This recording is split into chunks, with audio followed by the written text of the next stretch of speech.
You got coffee? Yeah, I got some tea. Oh. I'm trying to stay off. Oh, you going to the gym? That's why I'm slacking though. I'm used to that caffeine. I just stopped too, but we getting You ready? Yeah. I bet. Yo, welcome back to Coolin Out. Yeah, Sal. Rel, we in the building. We back another week, another episode. We got the boy Mo in the building. What's going on? What's going on? Brooklyn Mo. Yeah, I'm left out. I'm BX and it's. Nah, you gotta That's throw alright. their names out there though. We repping the city, that's all. Yeah, You gotta throw their names out there. Like, oh, I can't find a Mo. Nah, Brooklyn Mo. You'll find me somewhere, somehow. What's up, man? How you been? I'm good, man. You know, just trying to stay focused, trying to work, and trying to just keep these goals in mind, and you know, working on them every day. So. Got you. Thank you for coming and kicking it with us. Appreciate Of course, that. thank you for having me, man. Yeah, man. So just tell the people a little bit about yourself real quick. Well, I go by the name of Brooklyn Mo, Crown Heights, Brooklyn, representative, and I've been basically, you know, just working on this hip hop and this music. Also, you know, doing stuff within the community, trying to be more involved, and you know, I just been trying to stay focused, and I've been seeing a lot of different artists out here, and I'm not really liking the way the landscape is looking. But you know, we gotta come back and we gotta bring some content back into the hip hop, and you know, it's alright for us to get those vibes and have a good time, and you know, hear all these things and all these great songs. But when there's no content, there's no message. Sometimes we get lost in the music. So it's something I definitely want to address, and I'm sure a lot of artists say that, but I'm definitely trying to show that more than just say that. Yeah, so. Oh, we're gonna jump right into Yeah, it. what aren't you liking? Yeah. What got you heated? Well, I mean, to be honest, man, you know, I hate when I don't see someone who's genuine. You know, I feel like I can tell by body language, by just listening and looking when someone is just talking about something that they never experienced themselves, right? And it's okay to talk about experiences in a different, you know, in the third person, but you know, the way they glorify these things that sometimes are negative, or they don't shed light on things that we should be shedding light on, is what I necessarily have a problem with. I mean, even in the early 2000s, you still had your different hip hop artists that had that message, you know what I mean? And you had your guys talking about drugs and all those kind of things, but you always had those people who were trying to make a difference with the music, and I feel like that got completely lost.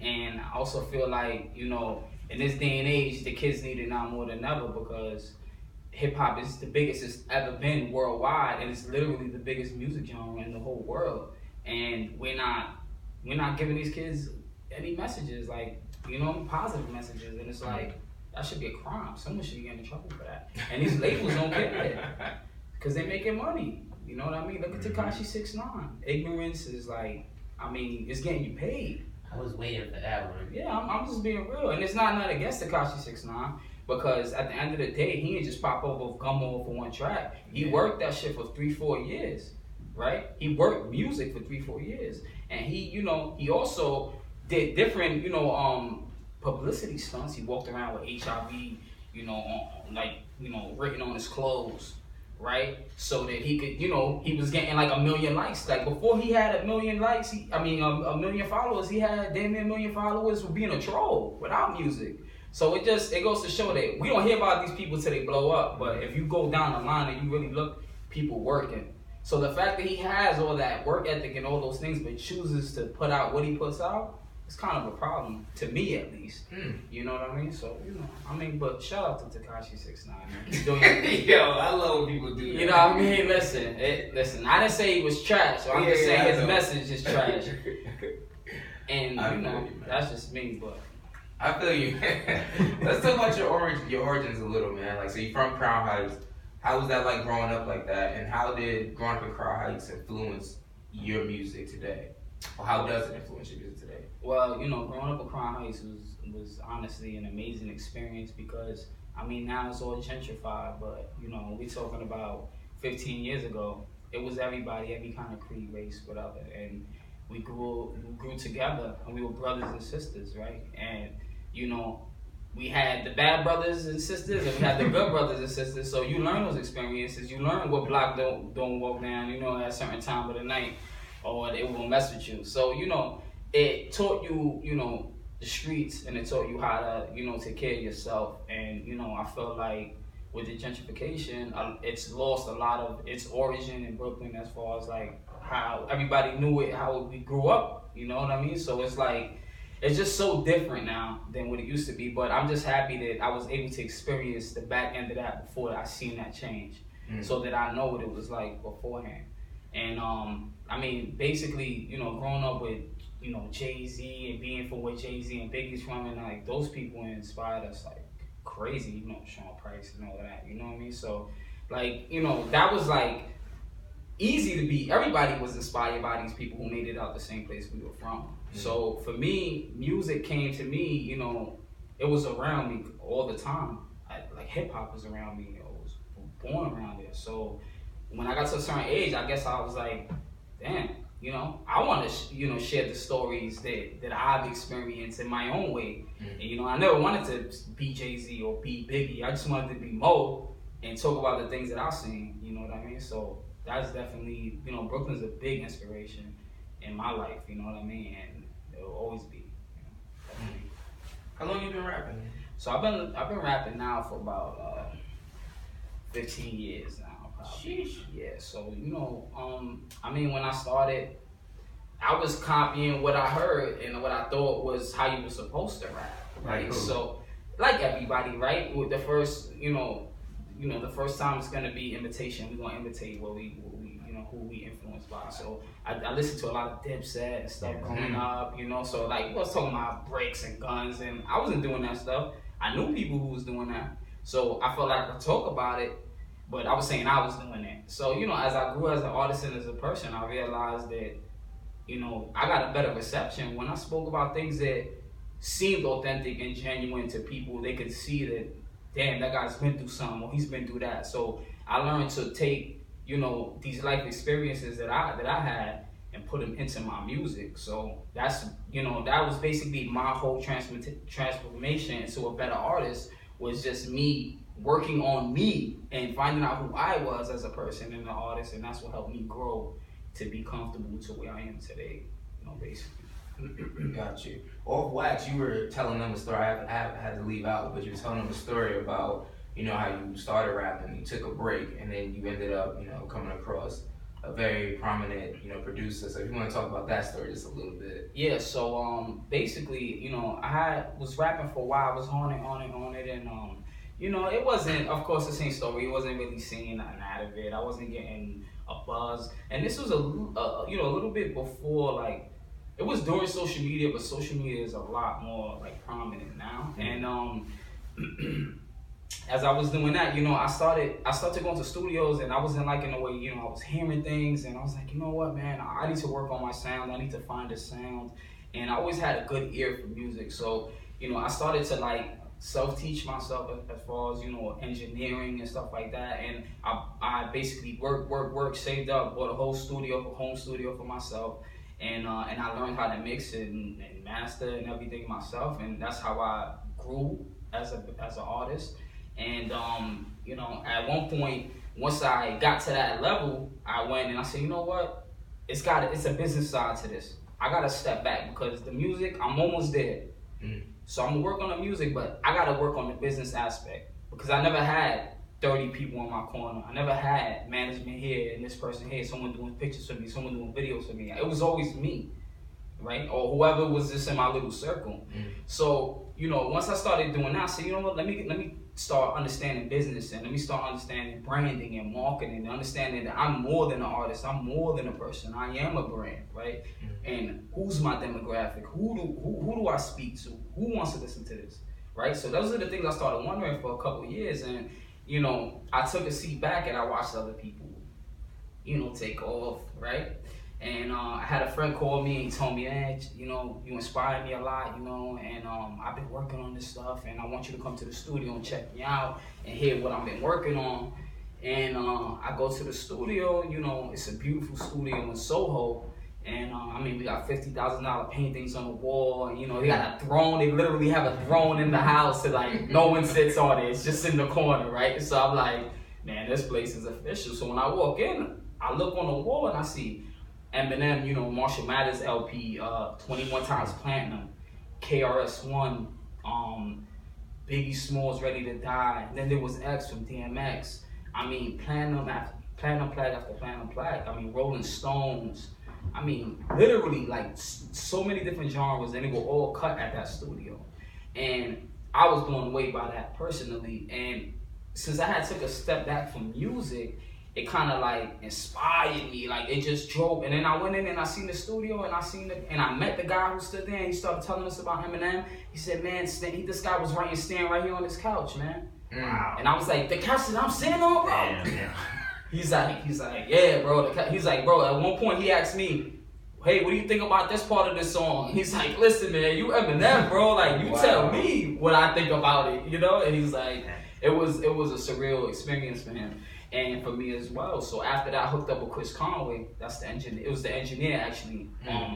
And, you know, he cut all those records, man, and he's been there, you know, breaking nights. And he told me the story about Eminem. He just told me how hard he worked, and he stood there and rewrote Stan, you know, 10 times on that couch. And they had to order $100,000 worth of equipment from LA, you know, for him to record this album here. He recorded the whole thing. And, you know, that just, like, sent chills, like, up my body, man. And because that was one of my favorite albums growing up as a kid, like 13 years old, listening to Stan. Like, I loved it, you know what I mean? So for me to be there in that room and feel like while I'm really here, like, was really surreal for me. And it put me back on track. And to put my mind in a place that I never was before. So I think me and the dude, we don't talk no more. We had a fallout, me and the artist, who invited me up there, right? Because of life, right? That's life. But I thank him for that. Because I found, you know what I mean? He put me on, he connected me with somebody I was supposed to be with. You know, so I've been recording there ever since I recorded a whole EP there. And yeah, I mean, people come in and out of there. You know, some famous people, sometimes you see people. And a lot of guys who I see just grinding and working. You got Radimus from Brooklyn. You got, you know, Marlon Craft. You got Ari the Rugged Man. He be coming out in and out of there. You know, so you got a lot of people, you know. It's a great studio. It's called No Mystery Studio. But yeah, once I found that studio, man, I really got locked in and took my artistry to a different level. And he also helped me as well, because when I got there, he was like, man, you got the tools, my brother. Like, and I didn't ask him, you know. And I know sometimes, you know, it may not be a big deal for somebody, but for me, for him to say that to me, that I got the tools, and tells me I do 3 takes and my voice sounds the same on all 3 takes, which one you like, you know. He's telling me, man, you must have been practicing. You must have been. It was all those years I put in engineering in my room. They got me ready to record with Chris Conway. Right? So that showed me there that if I just work on whatever the things that make me weak, there's nothing that can stop me. Right? So, you know, just had to be more self-sufficient and ready. You know? It's crazy how, like, the littlest things in life can, like, change your whole outlook. Like, you know, you saying you took a break from music, then out of nowhere this guy hits you up saying you inspire him, and then he makes this, like, marvelous connection for you now with Chris Conway, and like, now you're on a different trajectory than you were on as far as music goes, which is like insane. Right. Yeah. So I want to talk to you. Man, hold on. Let me get this the right introduction about Executive Orders. Because this is the latest EP. What was it? EP that you? It was the last project that I dropped. The last project you dropped, right? All right. So listen, I like a lot of these tracks, but excellence inspired. Yo, me to it. Excellence. That was one of my questions. Go ahead. Ask your question, but excellence inspired. Yeah, I just want to know what your mindset was when you went in the studio and you laid that down. Yo, shout out! I just want to shout out my man Joe Millie, man. He produced that. He's a D Block producer. Gotcha. Sound like definitely was going to shout out. So, you know, he sent me that and he said, man, you know, Jada and them passed up on it. You know, what you want to do with it? I said, listen. I'll get back to you on how to get that. I can't hear. He had some other heat on there. You know, maybe it wasn't the sound for the project at the moment, but you know, Kiss is very picky with stuff. He don't just drop anyway all the time. So, you know, he told me, yo, man, just work on it. You know what I mean? Get back to me. But my whole process with that, man, was almost like excellence was the accumulation of the whole project, and it was just like 4 minutes, no hooks. You know what I mean? Barely any hypes or ad-libs on it. It was just straight 4 minutes of bars. And to be honest, man, you know, I performed it a lot of places, and I always get a like incredible reception, and people really respect it because people don't really do that no more, you know. And like, let alone people can't even do. People doing like you got Gucci Gang from Little Pump is 2 minutes and 10 seconds. Yeah. With hook and verse, so it's like people's attention spans are short. So like for me to do a song where I'm rapping for 4 minutes straight about life experience, some people ain't gonna like it, but the people who can sit there and appreciate it, they gonna really love it. So I mean, excellence was just like about my life, man, about my mother having cancer and beating that, and my father passing away, and you know, that teaching me so many things, man, about like, you know, life not being promised, and just about like we have to get focused, we have to get these things that we desire, our passions, our goals, that we could do these things, because I watched my father work his whole life and die and never do the things he really wanted to do, because responsibility, because of fear of change, right? So, you know, those things were life lessons to me, and I just wanted to share those things with the people who listen to the whole project, and like just give them basically like a wrap up of me, of who I am, you know. So so that was just basically my mindset for excellence, just kind of venting and just letting it all out. How do you create? Like you get the beat, do you like let the beat play and you have words in your mind? Do you write while the beat plays? What's your creative process? Before I answer that question, I just want to say one thing about excellence. I did this show where I do my own show, right? Because like I said, you know, I'm into the community. I'm into like, I'm not a person that has an ego problem. I don't like, I can listen to another artist and I can say, You'll go far. damn, that dude is so dope, man. I love this. You know, oh damn, that song is like, I don't compare anyone to myself. I want to hear his experience, his life. It's not about me when I'm listening to someone. So, you know, I threw a show and I had, you know, poets, I had everyone, singers, everything, artists, you know, I had actually art and everything. And for some reason, you know, it was like the first time we threw the show, so of course it wasn't that many people, right? But we had like great talent. And we had a couple people in the building, and I don't know if you guys know Ras Kass. You guys know who Ras Kass is? Mm-hmm. So Ras Kass is like a hip hop artist from more old school, but like his first album had like Dr. Dre on it. Like he's from LA, right? Mm-hmm. He just happened to be in the building, right? And he was actually promoting his new project on Shade 45 and everything with Static Selector and everything. Shade 45, and he heard me do excellence, and he was outside smoking a cigar, and he put a cigar out and came inside and was like, yo, you come here, you know. And I'm like, hey, what's up? I didn't really know who he was, just like you guys said. I don't know. So when he pulled me over, he said, listen, man, you know, that song you was doing, you know, I heard the beginning of it outside, and I came inside and I watched you perform that song. He said, you know, you do that and you're gonna go far. You're gonna go all the way as long as your business is right. You know, and that stuck with me. He said, like, you got talent, you got content, you got a message, you know, get your business right, get your paperwork straight. Because that's what's gonna hold you back in this world. So, you know, it was just amazing. The excellence, honestly, excellence, man, that song alone put me in a lot of places. Yeah. Like, just because people could feel it. And you know, and I say, you know what, that goes to show, like, that got me on Huffington Post. I was on Huffington Post rapping with other people. Like Denzel Porter was up there, Connie Diamond. Connie Diamond's another crazy nice. You know what's funny? I went to elementary with her. With Connie Diamond? Yeah. She's super I dope. We went to elementary together. Yeah, she's super dope, bro. And she's doing her thing, bro. She's in Vibe, you know, Double XL. Yeah. She had a spread of Double XL. She's doing her thing. She's South by Southwest. You know, she's over there opening for Azalea Banks. She's doing her thing in Canada. Shit, I didn't know all that. Yeah, you look her up, man. She's doing her thing right now. She's at like 11K on Instagram. She's doing her thing. She's working. And, you know, and she's talented. So she was up there. Denzel Porter was up there. You know, Radimus was up there. You know, we had like a whole crazy, and it was like, and what's his name was up there too. The guy who discovered Young Thug from 300, the record label. He was there. I forgot who else was up there. It was just insane, bro. It was like 10 million people watching. It was on Black Voices, HuffPost Black Voices, and on Huffington Post regular. Wow. So it was like, and it was live streamed in the AOL studio, so it was like serious. Wow. But excellence got me up there, you know what I mean? And it's like, that's a test, like, to like just being you, man, and just going with what you know. But like you were saying, my writing process, you know, honestly, man, excellence to be real, Excellence probably took me about 3 years to write, more or less, pieces of it. Yeah. So it's like, something could take me a day, it could take me 20 minutes, or it could take me 2 years, right? So it depends, even though it shouldn't take 2 years, but look at how great Excellence came out, and that was an accumulation of mad experience of things that happened to me.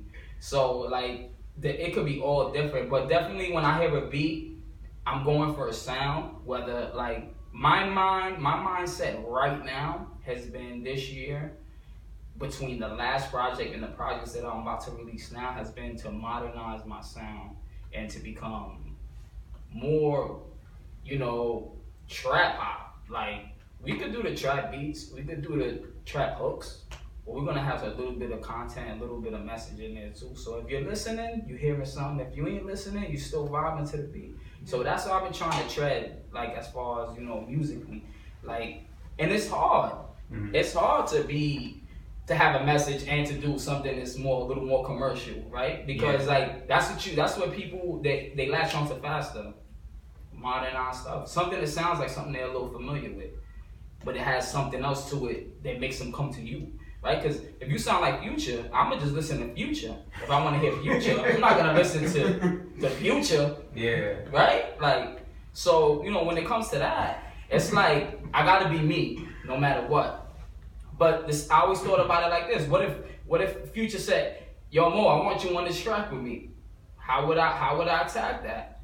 Right? I gotta be able to fit in, I can't fit in everywhere, because everything's not for everybody. Mm-hmm. But you know what I'm saying? I gotta fit. I can't let them box me in. I can't tell them, hey kid, you should have came on the 90s, right? I gotta find a way to make it work, right? Yeah. Because that's what they're gonna tell you. Hey, you sound like Jay-Z. This would have been hot in '98, right? We can't have that. You know what I'm saying? Like, I can't. You know what I mean? They're like, yo, I could hit Future on this joint right here.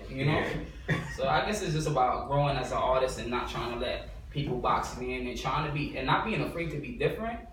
And not letting people tell you, what's good and what's not. Because if I did that, I'd have never rapped. Yeah. People told me, you're terrible, stop rapping. They told me that when I was, started. I said, oh, bro, this is what I want to do, whatever. And I got to where I'm at from working hard work. Yo, that's a very important point that you made, though. I think it also ties into what you said that, is it Ras Kass? Ras Kass told you about like having your business in order, because a lot of artists that I encounter, one of their main things is they can't look past themselves and see that this is a business. Like, you want to be a part of the music business, so you have to make music that people are going to gravitate towards. And I like that you're saying that you want to keep your music basically essential to who you are at your core, but still also trying to blend it so that it can be modern enough for people to listen to all over the place. I think that's very intelligent of you and very wise of you to acknowledge that, Exactly. But I want to, so where did that come from, like, outside of, like, the Ras Kass? Is that just, like, natural maturity, or? Yeah, well, like I said, when it comes to, like, music, I enjoy music. And like I said, some people listen to new people to see, like, what it sounding like what they comparing themselves to, right? Like, I listen to trap, old school hip hop, new school hip hop. I listen from J. Cole to Future to YNF Lucci. It doesn't matter. Whatever, if I'm feeling it, I can feel the vibe, I can feel the lyrics. Sometimes you're in the mood for lyrics, sometimes you're in the mood for music, right? It's two different things. So, I mean, I don't knock the new generation. And that's why I was able to say, you know what? I see the way the landscape is changing. I see what's happening to lyrics. What's the market disruptor? How do I stay lyrical and still become successful commercially? Like, so like, I mean, you could be successful without being commercially known. Look at Joey Badass. Joey Badass is super, super successful, and he doesn't have one song on the radio in the last fucking 4 years. Yeah. Right? And he's over there, director of a clothing line. He's going on world tours, and people are like crying, but you don't hear him on the radio. So that goes to show your business is right and your message is right, and then you stand for something, people will follow you. And if your shit's good, bottom line, it gotta be good. If it ain't good, it's either you're buying into the music and the person, or you're buying into the person. Right? A lot of people like Tekashi 6ix9ine because they like Tekashi 6ix9ine. They like him. He's a troll. They love it. You know what I mean? Some people like Uzi because of the Lil Uzi, the way he acts. Some people like Lil Uzi because of his music, right? So I mean, you got people who you walk around, they look like Lil Uzi, right? And that's normal, like that's cool. Yeah. To a certain demographic, like. Yeah. I wonder who said like, "Yo, color your dreads." Right. Like I want to know who started that shit. Cause they all doing it now. Yeah, like it's different crazy. colors and They all look the same. was that They all XXX? sound. When Oh, he had yeah. the mop, it was like all gray. He looked Yeah. like a mop. Triple X. But you see, Extension or whatever, he has a great message though. Yeah, He talks about suicide, His outfit. depression. His outfit. it really is. And guess what? He's a person you can't put in a box. Yeah. Does rock, does emo rock, alternative, hip hop. Yeah, He can yeah. rap, And he can rap. Right? So he's like, I'm not a rapper, don't call me a rapper, I'm an artist. So, I respect him, because he's just like, when it comes to music, he's just like in the studio and he's doing whatever is on his mind, right? So, that's what it is, man. You're going out there, he knows his demographic, he knows who he's talking to and what to talk to them about. And he's spreading peace and love. And he used to be more ignorant. He used to be going through domestic violence charges and stuff. And he's still going through it, right? A video just surfaced, he just punched some girl in the face yesterday. Damn. Well, a video surfaced of him punching a girl in the face yesterday. Right? So, Yeah. my thing is, right, he's been preaching peace, right? So, I mean, we human, we make mistakes, right? So, I mean, listen, as long as he's trying, I guess. You should. He could be doing other stuff, you know what I mean? Yeah. I'm sure it's old, but when you on top Oh, it's there, definitely old. It's an old video. He It's just an had the old number video. one album in the country, so I'm sure someone's looking for an old video on him doing something. Yeah. That's just how it goes. There's no such thing as bad promo anyway nowadays. Definitely an old video. Look at academics, right? Everything with him is like bad promo, and he's popping. He calls Twitch a TV show now. I don't know what's going on, man. He's a little different. Yeah. I want to ask you something, and just let me know if I'm out of line, so out of bounds. But you mentioned on like excellence, and you just mentioned it. You reiterated it a couple minutes ago about your mom having cancer and your pops, dying. Don't want to like go too deep into that, if you don't have to. But I really want to ask you, like, going through those tumultuous situations, like, how does that inspire you? And do you use that as motivation when you're making your music? Yeah, definitely.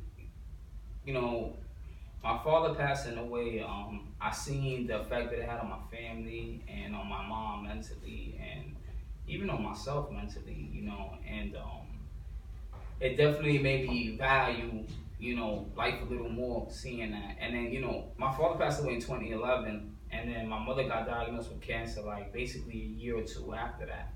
So she went through that and that was like, oh man, am I gonna lose my mom too? Right? Because that's the first thing we're gonna think. And we just fought through it. And my father showed me, his death showed me not to take life for granted. And also, I had some situations with my family that there was some wrongdoings on that part, and that showed me like how small your circle really is when it comes down to it, especially when it comes down to money. And the fact that my mother had got cancer and then she beat that, it was thank you. And it was incredible because it was like I got both sides of it, right? I seen my father to his demise, he passed away. Because before he even passed, it wasn't sudden. It was 10 years of dialysis and failed kidneys, and I was there. I took him, you know what I mean? I took him back and forth. I cared for him. I gave him a sponge bath, you know what I mean? Like I was there. So that made me appreciate family, right? And when he passed away and I learned that lesson about not taking life for granted, right? And then my mom beat cancer, that was inspiration for me to say I could do anything because she never once had a bad attitude about it. She was never negative. She always was like, it's tough, but I'm gonna get through it. And like I said, I didn't cry. I said it in the song, I didn't cry because I couldn't cry. I had to be so strong for her, and she didn't cry. So how I'm gonna cry, right? So those two different experiences, man, just pushed me in life in general, right? So I mean, her beating it and him passing away is like I couldn't have had a better lesson, So yeah, that was crazy, crazy time. When you was going through that experience, did you write any of the songs that are on the project? Well, yeah, I definitely wrote like I said, I wrote like the first half of Excellence Mm-hmm. during the cancer time and everything. And trying to see what else song. Yeah, it was a song called Emote. Well, I actually wrote when my father was alive. I remember him like being sick in his room, and I'm like writing in the living room, looking at him, just writing the song. Like, and I went in my room and recorded it in my home studio. Like, and Vent is also on the project. Yeah, it's a couple songs in there that I definitely addressed that helped make that project. That project was a couple years in the making due to all the different things. But when it finally came out, you know, the little bit of audience that I did have at the time really did appreciate it. And as I've grown, more people have heard it, and I've got a lot of love for it. And they say that honestly, they felt like it wasn't a mixtape or EP. They felt like it was a skit or two short from an album, and they felt like this is what the direction that New York needs to go as far as like hip hop goes. Yeah. So, you know, a lot of people told me that, and that's just so humbling, man. Just to put out something in the world and not know if people gonna receive, how they're gonna receive it, especially when you're talking about things like what you're talking, like what I'm talking about on there. And it's just like, it was a wonderful feeling for people to hit me up and say, you know, this song helped me through this time. You know, it wasn't my father, but it was my mother. It was my grandma. It's been a year, you know. I won't forget you. Thank you. And I'm like, man, thank you for feeling it, you know, when I made it, you know. So it's definitely, it's amazing to touch people. That's why you gotta stay genuine and authentic, man. It's no better feeling. Yeah, you never know who you're helping. Yeah. Exactly. So much power in music and like words and lyrics in general. Cause like even like I was listening to that song, like I remember the time like my mom had cancer, made me think I'm on a train, like let me like stop, let me cut this off real quick. And then I listened to it and I was like, yeah, you know what? And it made me think like, yo, I made it through that also. But yeah, it's just crazy times. But also blessings, like you learn so much from that, and you know, you grow from those experiences in life. Yeah. So when did executive orders drop though? Like how? It's been a while. Honestly, executive orders dropped about, I want to say over a year ago now. Okay. So I've been working on 2 new projects. I got a mixtape coming out called 2 Minute Drills, and it's basically like me tearing up industry beats, 2 minutes a piece. I want to do basically like a 6-track EP with like a visual EP. So I'm gonna have a video for every song, and you know, we're just gonna put the content out for the fans, and we're gonna grow, find new fans with that content as well, and you know, word of mouth is everything too, and we just need that support, right, from everybody. Yeah. So we're gonna drop that first, and we're gonna see what the numbers pan out on that, and then we're gonna do another EP or basically a mixtape, and that's gonna be all original content, no industry, nothing. It's gonna be more modernized. It's still gonna have its hip hop sound in there, and it's just gonna be like, it's gonna be dope. I just can't wait to see, you know, what everybody thinks about it, because I don't really hear anything out there that sounds like what I'm doing right now. Yeah. So that's cool, right? And that's scary at the same time, right? Because people will be like, yo, this is trash, mo. You better go get Joe Millie and do Excellence the mixtape, right? Like, you know what I'm saying? So, you know, that's what we on right now, though. We coming out with 2 projects. So I say 2 Minute Drills is coming out anytime between now and May. And then I'm slating for the summer, man, to come out with that EP in the summer, and then we'll see what's up. We'll see where it takes us, right? I said hopefully be on tour by the fall. Right. I'm just curious, because you just mentioned all this like output you're coming out with. Like, how quickly does it take you to make a song? Yeah. So like I said, like it depends. Like if I'm doing a more modernized sound. Mm-hmm. It's not that hard, right? Like for me, like I feel like it's a little more simplified, right? You know, I try not to make it too lyrical. I try to make it as smooth as possible. It's still gonna be lyrical. You can say a lot without saying a lot, right? Like Drake taught me that. He could say the most simple little line, and like it'll have you thinking like 4 different ways, right? And that's an influence of mine too, right? Like, go ahead. Yeah, man. Like, yo, seriously, right? And like, you know, he'll say things, and that helped me. Like, I don't have to say a crazy metaphor for it to be a crazy metaphor. I can say a regular line. People like, damn, whoo, that's true, because they feel it, you know. So I mean, so you know, when it comes to that, I mean, if I'm writing something that's more modern, more for the club, more for the radio, it's a lot easier to write than something with like excellence, where I'm like digging deep in my soul, like and you know, and talking about the things that maybe I don't want to talk about. Because like for me, music has always been therapeutic for me. I could tell you things in a song that I couldn't tell you just sitting in front of you talking to you. Like, or even I even just say I could tell you it, but I probably wouldn't express it the same. Right? So, you know, when it comes to music, it's definitely an outlet, you know. So that's how I use it.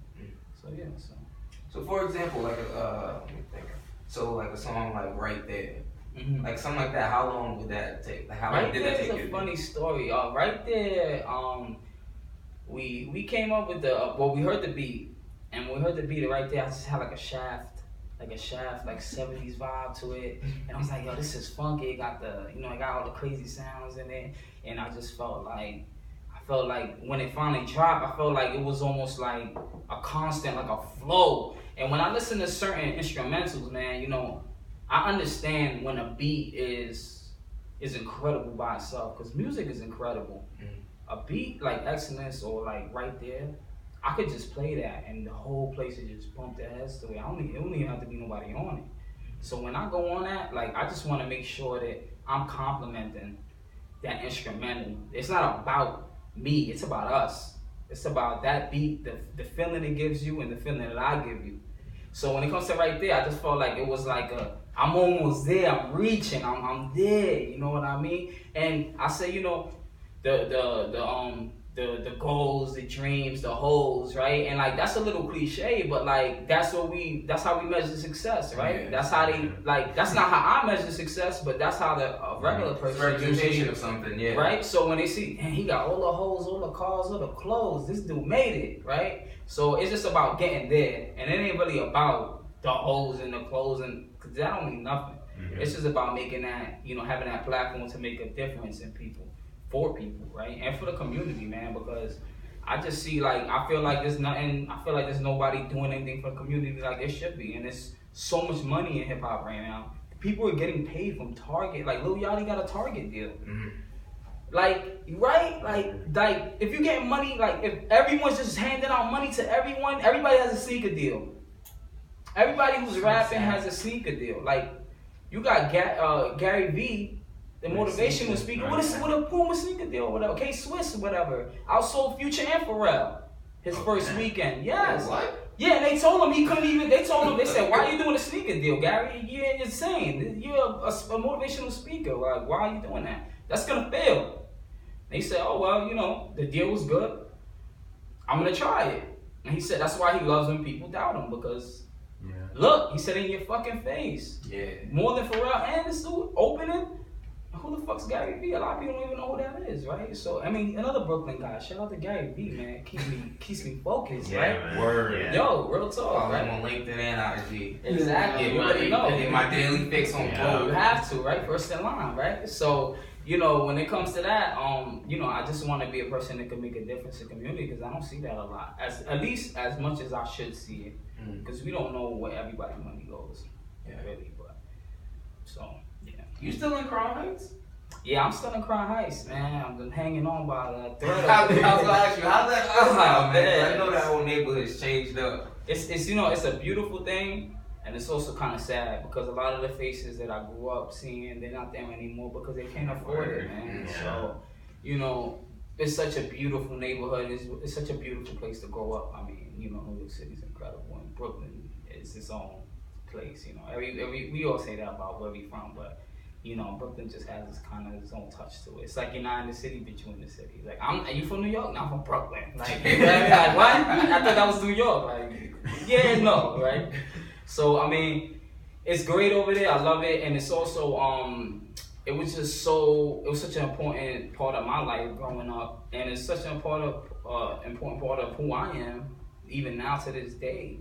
And I represent it, man, any way possible, even though I don't look the same. Yeah. You know, the memories there though, at least, right? Yeah. I'm one of them gentrifiers, man. Right. I moved into Bed-Stuy not too long ago, And it's funny, I was at the bodega, I'm talking to this, the guy behind the register, and he's like telling me like, yo, you new here, right? He Spanish, like, Papi, you new here, right? I was like, yeah. He was like, I can tell. And he was like, oh, you know, a couple of years ago, you couldn't walk down this block. Right. Right. He's like, so serious, bro. He's dead serious. Like, yeah, a couple of years ago, you couldn't walk down this block. And he was telling me like how back in the days, like how, cause like basically where I live is like in between Marcy, Sumner, and Tompkins House. Yeah, you were like Woodhull Hospital over there? Yeah, so it was just a bunch of like, you know, houses, different projects over there. Yeah. And he was saying like how like you couldn't walk over here before because like everyone knew like shit was different. Right. And now he's like, yeah, I just see like people jogging and riding their bikes now. It was crazy, walking poodles. Yeah. That's how I knew things were changing. When I was at Crown Heights and I saw people on MacBooks at 2 a.m. in front of the museums using the Wi-Fi, working on a project. Yeah. It was like 2 a.m.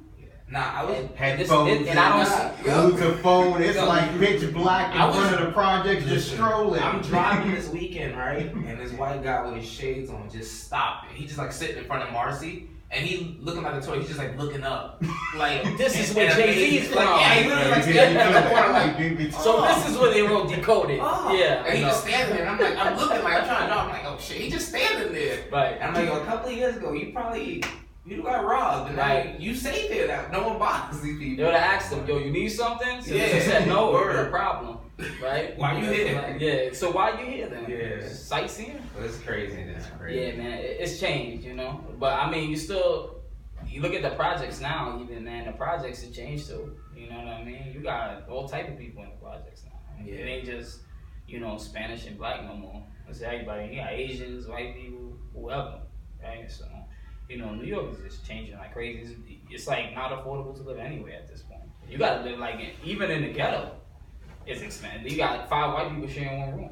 I mean, one apartment. Come to the Bronx, you got a lot of space out Yeah, there. in the Bronx. Yeah, I'm hearing that. I might have to make a move. I might be Bronx mode. Jesus talking, you sound like Big Pun, man. The Fat Joe. Might as well just come by. Might as well. We got Cardi B. Right. Y'all on point right now. Don Q. Listen, y'all got Don Q, right? A Boogie. I left. Cardi B. I got my son Josh DWH. He's dope. He's coming out. Who? French. He got his own survivor. Jesus, see, look. Who? I'm happy. Who's that? Jesus Vero. I don't know who that is. Oh man. They podcasters turned. Oh, I know who that is. They were on the Breakfast They was Club. arguing with Envy. Yeah. Envy was in his feelings. He Yeah. was in his feelings on that one. Yeah. Beige raid. Yeah, that shit was dumb. Yeah, he was so mad about that. Disrespected my wife. All right. One thing about my kids, but no. Yeah, one thing right. about myself, but not my wife. They didn't really say nothing to disrespect him. He just feels guilty still. It's entertainment. He has to understand. He understands that. Now that's a wife at home. Yeah, you gonna have to. She was on his back about that. Oh, You let no disrespect that's a me. fact. Yeah. So you better get on the radio tomorrow and say something. Right. And he was like, Or don't come home. Or Or, he's like- stay at the radio. shit. He didn't even sleep. All night he was up. Word. What am I gonna say to him? By the time he got there, he was livid. The first thing he said was dickheaded pussy. That's the first thing he said to him. I couldn't take it. And he was ready. He was ready for war, what? Even Charlamagne was like, yo, like, he didn't even tell me nothing. It's like, he was completely surprised. That shit was dumb funny. But I wanted to ask you also your idols. Like who are your idols? So I mean, you know, when it comes to like my idols, my influences, Tekashi 6ix9ine. yeah, Tekashi 6ix9ine, shout out, nah.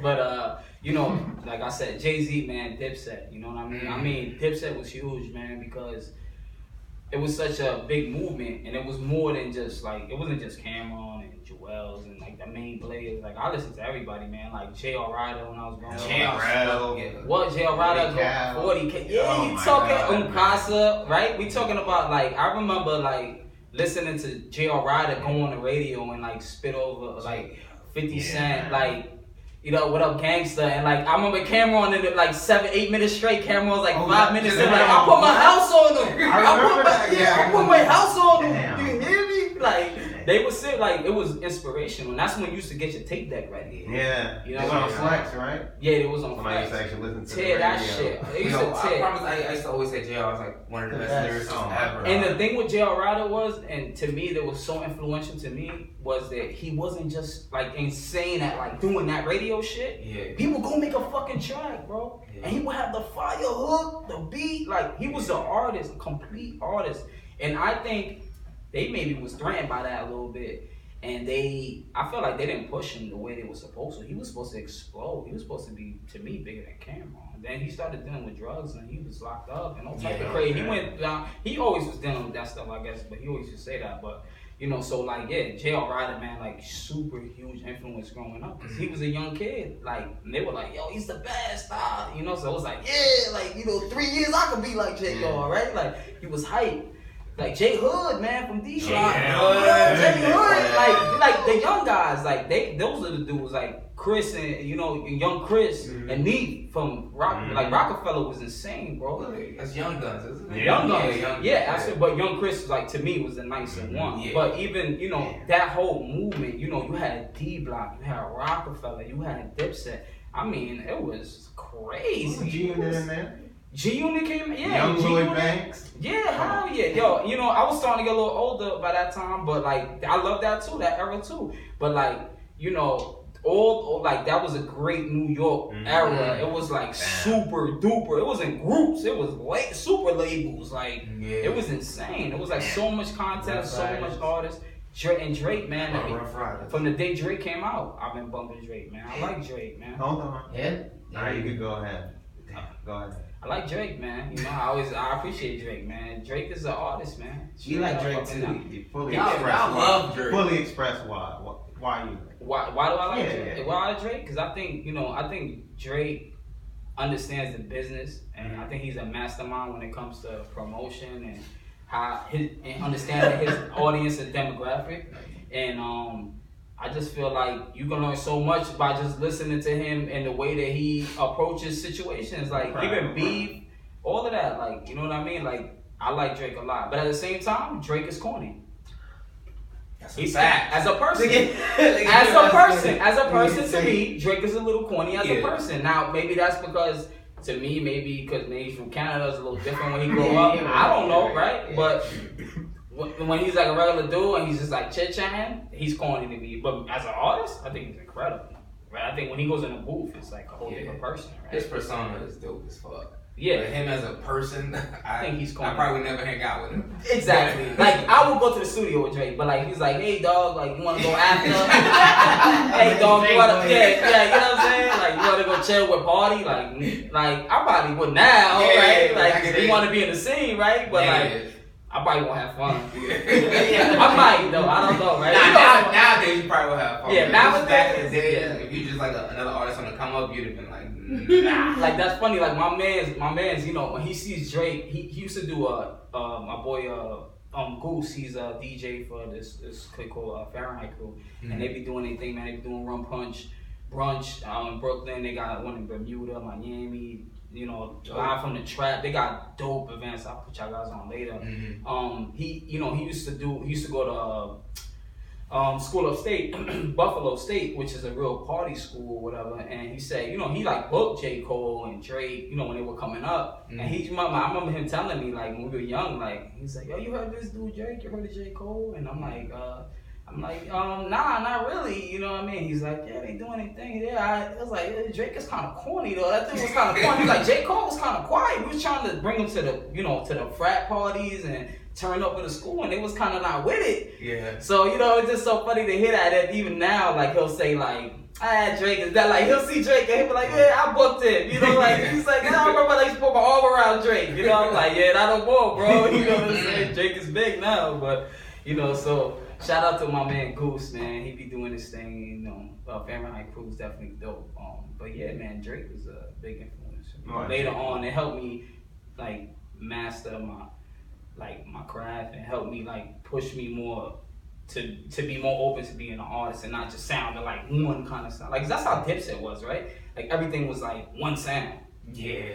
It was heat makers, right? Sample heavy, like sample based, or it was like some southern kind of like, they were like trap. to New York. They were like going down south and fucking with the people down south, and they were like, damn, like. Yeah, had the affiliation with What? Lil Wayne for a long time. Oh yeah, I mean they stamped Lil Wayne by putting him on the Sucker the Night. Yeah. You know what I mean? Word. They stamped him. They said this is cool. He was Then he's on J.R. Ryder's track too. Yeah, Magic and Bird shit. Right? So like yeah, there was definitely like Dipset was instrumental for Wayne blowing up too, and after that, I mean even Lil Wayne, man, there's so many people influenced. Lil Wayne was the best rapper for like 3-4 years straight. Strong. Hands down. Strong. Easy. I don't give a fuck if it was R&B. Yeah.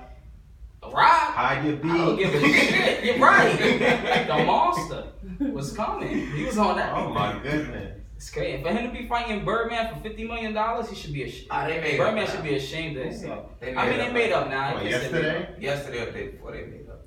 It's gonna come back. Yeah. Something's gonna happen. He's gonna find out about another $20 million that he owed him. From you know, the money, right? Who would think that Birdman's gonna jerk Lil Wayne? He's been with him since he's 12, 13 That's years the old. thing, though. That goes back to what you're saying about how small your circle is. Exactly. When money get involved, people start getting shady. Yes, man. Fuck. Yeah, man. Even the paperwork too, because I'm sure probably Lil Wayne signed something that Birdman was probably. They're not even paying them producers. The producers, That's Mike true. Will, all of them dudes who made like fucking Bedrock and all of that shit. That shit was hits, man. Mm-hmm. You're not paying those people, bro. Why? Yeah. Why? Greed. Right? 100 mil cash. Yeah. But you got fucking, you know, diamond studded ruby rings and shit on your wrist, but you ain't paid a producer yet. Come on, bro. Yeah. So like now, like you know, you're a up and coming artist. Like, how do you like proceed, like with making sure you stay within the right circle, keeping like the right people around you as you know get better? I mean, grow in status and stature.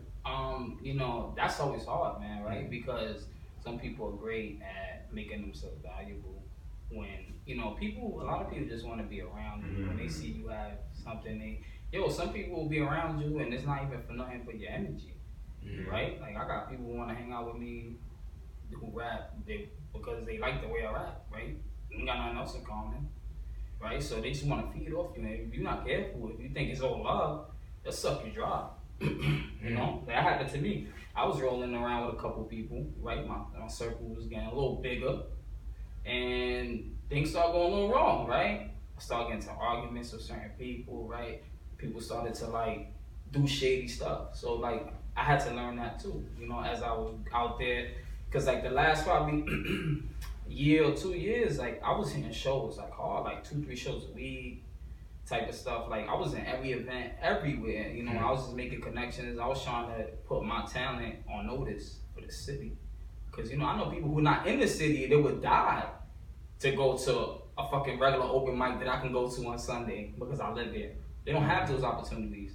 So I had to like go crazy and go beast mode on that, right? So like as I was going around, I started to notice like who's for me and who's not. And like you said, it comes with, you know, maturity and just, you know, maturity and just, you know, having that common sense, because not everybody got that common sense. Some people are followers. Some people think that's what it's supposed to be. They think you're supposed to have 30 dudes on stage with you. Supposed to have. That's what they think, bro. They, you know what I mean? Like, you know, a lot of people since it became so big, they think that the end result is like being famous and having all that. They don't see like the craft behind it, like on Excellence, the 10,000 hours I put in. You know what I mean? They don't see that. They don't do that. That's why when you put them up there and you go toe to toe with them, you see it. They fall, they buckle, they can't handle it because they not about that shit. They about what it looks like. They ain't really about it. It ain't their passion. It's a hobby. You know what I mean? It's a difference. You know, passion versus hobby, right? Yeah. So. I got one more thing to say on Excellence. There's a couple of quotes on there I'm letting you know right now. Those are gonna be right captions on the IG post. I got a couple of posts of me looking down, you know, the skyline. Yeah. Get you a black and white. A couple of them, like Then one walking in God, just chill out. I was getting the ocean crashing. I got the captions popping right now. Looking down at the ground for no When you reason. looking out the sunset back to the camera. It was one specific, in particular. I think you said, "Damn, what'd you say?" You said, I came further than they said I would, and now I'm past that. Or something. Well, yeah, I said, yeah, no, you said it right. I said, I did what they said I couldn't do. Now I'm past that. Yeah, that's right. It's short and sweet with that right next caption. Right? With some smoke blowing out my mouth, just chilling. Like y'all know right now. Some of y'all see it, like, yo, he told me he was going to do that a month ago. Right, exactly. You know, but that's what that is, bro. Yeah. Telling you what you could. They put these barriers up for you. They put these fucking limitations up for you, bro, because they never had a dream, or they never knew how to, or they had a dream, but they didn't know how to manifest that. They didn't know how to take that dream, put it into a goal, or put it into 20 goals to make that shit a reality, right? They didn't know how to take that dream and make it profitable, so they're able to make a living off of that dream, right? So I did what they said I couldn't do. Now I'm beyond that. So whatever limits you put on me, I'm past that shit already. So whatever else I say after this, you gotta believe it. Or I just prove you wrong again. It doesn't matter, right? Because I don't care about what everyone thinks, right? And that's when it comes down to it. That's when you're free as an artist. When you stop caring what anyone thinks and you do what moves you. You know what I mean? So once I do that, once I did that, I found like a liberation I ain't never had. You know what I mean? It was nothing for me to write certain things, certain kind of music. It was like, it just comes out of me. And another thing that happens is people can tell that it's genuine and authentic when they see me doing it. They can tell by my body language that I'm not full of shit. That's so important. Like, if you could just read me and say, "Man, this guy's a real fucking deal." Shit, that's as soon as I come in the room or as soon as I step on the stage, man, I won already. It don't matter what I say after that, as long as they feel it and they like, damn, he's from Brooklyn. That's how it is. They're not from Brooklyn. Sometimes they don't know. Some people just not. They weren't growing up in that. They didn't grow up in that kind of environment or that life. Yeah. They didn't see friends get shot in the head and crazy stuff like that. That was a regular thing. People getting killed or arrested, and I won't see somebody for 5 years. Like, damn. Yeah. Gotcha. So I've been slacking lately.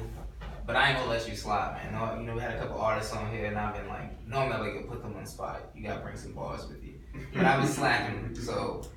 But you got to bring some. So that's funny. Y'all talk about excellence. Well, I came to do a little something special for y'all. Marvelous. I brought my little niece pill with me. I got Exodus 2 with me, so I wanted y'all to be one of the first people. Oh, wow. My phone. Thank you. Yeah. So that's what I want to do. Y'all want to do that right now? Oh, of course. Yeah.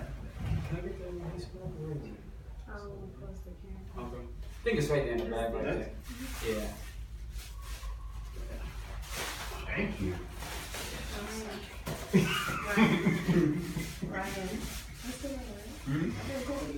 Oh, you have? Oh, This one, right? No, I didn't know if you were saying something. I was like, wait. I see him getting a little parched. Thank you. My fault. I'll be honest, I thought it was just stuff I was hearing in the back. Nah, I'm sorry. We'll do after that. What? Let's do that after that. So Do what? that way we can just end after, so I can turn on the video and we can Do what after that? listen to the. You're gonna play your song, right? I ain't gonna play. I'm gonna rap it for you. I'm putting the Oh, beat my on for bad. Yeah, you tripping. My bad. It's been a long day. Y'all ready? Yeah, we back. All right. My bad. Alright, so yeah, this is a little something I've been working on. This one did take me 4 years to write, but things are moving a little faster now. Let me take this out. Joe Billy, 2 producers. One thing I learned is luck with me extended slaughter, and every other song about y'all pushing on these corners. Gangsters switching flags like they cross the border. I kill the tracks and set the bar, shit I've been passing over. Fuck the game and stick and move, this rap casting over. Close to that game like a season ticket holder. See I spit it through the pain till it lift me on their shoulders. It's the blunt is on hold, we gon' smoke it till we sober. If you don't know my MO, nigga, you should start this over. If you don't got an MO, rap a pistol in the Cobra. Bang yourself, nigga, I said bang yourself, nigga. If you looking for a handout, you should slap yourself, nigga. From the city where we never sleep, I knew this be my masterpiece. See, See, when my pops passed, I knew that he would oversee me gradually reach my peak and then I overleap. But niggas only listen to the prophets, so let Moses speak. See, the hottest in the game, I place him after me, cause honestly, this ain't nothing but another casualty. You can hear that pain, hunger, agony inside of me. Real rap is being real shit, I'm just an oddity. Only thing my players ever done to me was hard to me. Lyrically inspire me to be the one that you gon' love to see up in them spider seats. No way, see in house, niggas at the Rory B.I.L.B. my designer jeans. It ain't drugs, man, designers kill economies. I don't pop that Gucci Louis, bitches won't be finding me. Gas 22, Chris Wallace give me the loot. I'm probably speaking the truth, you probably feel this for you. Man, had to break my ceiling and realize there was no roof. So when they see you coming, man, these hoes to try to finish you. Niggas thinking with they dicks, I swear that they be pitiful. Cause once you master the P, ain't no way that they can limit you. A prodigy and honestly, what I'm giving you. My verses be so deep, they try and find out if I'm spiritual. Meanwhile, you shoot me, I shoot you back, I ain't kidding you. And never been a biggie like Diddy, they gon' be missing you. Been in pain, ain't whole life is nothing for them to hurt you. Cause when I cook you crumble, I promise they gon' desert you. Gotta keep your eyes on them hands just like a curfew. As soon as you think that it's sunny, Rico come and murk you. Let the blind to the light, I'm putting shade on my mind. But I guess they see it clearer when it's shade 4-5. And broad day they let it fly, they don't shade 4-5. But rap they hold them down like they ain't online. You know how many rappers I seen, they made it and died. So ain't no motherfucking way that this vision on mine. I gotta go for bitches and chicks in order they prime. So while they want through a grapevine, I'm better with time. Just after y'all ain't even want to say I seen it was mine. You got the road, you can't deal, and it still ain't your time. I know some best that drop some tapes, it wasn't better than mine. So I respect it when they say it's just a matter of time. You understand, nigga? Shit, that this ain't no business, it's a brand, nigga. Hold up, and all that snitching on me, fan, nigga. Huh? And don't be the one to take a stand quicker. You understand, nigga? Shit.